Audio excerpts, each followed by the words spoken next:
ఇప్పుడు కేసీఆర్ ఎన్ని రోజులు సైలెన్స్గా ఉన్నటువంటి వ్యక్తిని ఇప్పుడు కాంగ్రెస్ పార్టీకి సంబంధించిన లీడర్లో ముఖ్యమంత్రి రేవంత్ రెడ్డో కేసీఆర్ నువ్వు దమ్ముంటే బయటికి రా, కేసీఆర్ నువ్వా నేనా తెలుసుకుందాం, నువ్వు రా నేను రా అని చెప్పి ఒకవేళ సవాల్ విసిరిరు అనుకో, కేసీఆర్కు కోపం వచ్చిందనుకో, కేసీఆర్ బయటకు వచ్చి ఒక పెద్ద భారీ బహిరంగ సభ పెట్టిండనుకో, ఆ సభకి 20 లక్షల మంది జనాలు వస్తారు. మొన్న వరంగల్లో కేసీఆర్ సభ పెడితే 10 లక్షల మంది జనాలు, కిక్కిరిసిపోయింది సభ అంతా. అసలు మామూలుగా కాదు, జనాలు ఘోరంగా వచ్చారు. ఎక్కడ చూడు మొత్తం ఇసుక ఇస్తారు రాలనంత జనం వచ్చారు. కేసీఆర్ మళ్ళీ భారీ బహిరంగ సభ పెడితే ఈసారి అసలు జనాలు మొత్తం ఘోరంగా నిండిపోతారు. కాబట్టి ఈ టైంలో కేసీఆర్ని గెలకకండి, కేసీఆర్ ఆయన పని ఆయన చేసుకొనియండి. అనవసరంగా కేసీఆర్ ఎమ్మెల్యే క్యాంప్ ఆఫీస్ పైన దాడి చేసుడు, కేసీఆర్ని గెలుకుడు, నువ్వు బయటికి రా, నువ్వు లోపలికి రా, నువ్వు అది ఇది అని చెప్పి కేసీఆర్ని రెచ్చగొడితే ఆయన పుసుక్కున బయటకు వచ్చి ఏదైనా సభ పెడితే, మీటింగ్ పెడతానో లేకపోతే కేసీఆర్ ప్రెస్ మీట్ పెడితేనో, కేసీఆర్ యాక్టివ్ పాలిటిక్స్ చేస్తే ఇబ్బంది అవుతుంది.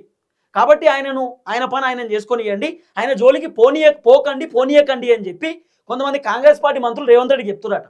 కానీ రేవంత్ అన్న వినడు కదా. రేవంత్ అన్న ఎంత చెప్పినా వినడు. రేవంత్ అన్న ప్రతిసారి కేసీఆర్ నువ్వు దమ్ముంటే రా చూసుకుందాం, నువ్వు మంచి పని చేసినావు, నేను మంచి పని చేసినావు, మాట్లాడుకుందాం, గివి రేవంత్ అన్న మాట్లాడుతున్నటువంటి మాటలు. అయితే కేసీఆర్ ఒక మంచి స్ట్రాటజీ ప్లాన్తో ఉన్నాడట. ఈరోజు గజ్వేల్ నియోజకవర్గం బంధు, ఇలా గజ్వేల్లో బంధు ప్రకటించారు బీఆర్ఎస్ పార్టీకి సంబంధించినటువంటి కార్యకర్తలు. ఇలా బండ్లతోటి ర్యాలీ తీస్తున్నారు. మా కేసీఆర్ క్యాంప్ ఆఫీస్ పైన ఎట్లా దాడి చేస్తారు, ఏం కథ అని చెప్పి తెలుసుకుందాం రండి అని చెప్పి ఒక పెద్ద పంచాయతీ నడుస్తుంది ఇప్పుడు గజ్వేల్లో.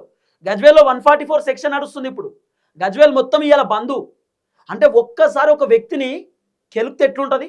అది కూడా కేసీఆర్ సాధారణ వ్యక్తి కాదు కదా, తెలంగాణ ఉద్యమకారుడు, తెలంగాణ అధికారంలోకి అంటే తెలంగాణలో 2014లో బీఆర్ఎస్ అధికారంలోకి వచ్చినటువంటి వ్యక్తి, 10 సంవత్సరాలు ముఖ్యమంత్రి ఉన్నటువంటి వ్యక్తి. అలాంటి కీలకమైనటువంటి వ్యక్తి ఆఫీసుకు పోయి మేము కేసీఆర్ ఫోటో తీసేస్తాం, రేవంత్ రెడ్డి ఫోటో పెడతాం అంటే ఏందన్నట్టు? ఇప్పుడు కేసీఆర్ ఫోటో ఉంటేనో రేవంత్ రెడ్డి ఫోటో ఉంటేనో తెలంగాణ ప్రజలకు ఏమైనా వచ్చింది ఉందా? తెలంగాణ ప్రజలకు ఏమైనా లాభం జరుగుతుందా? ఆ ఆఫీస్లో ఎవరి ఫోటో ఉంటేంది?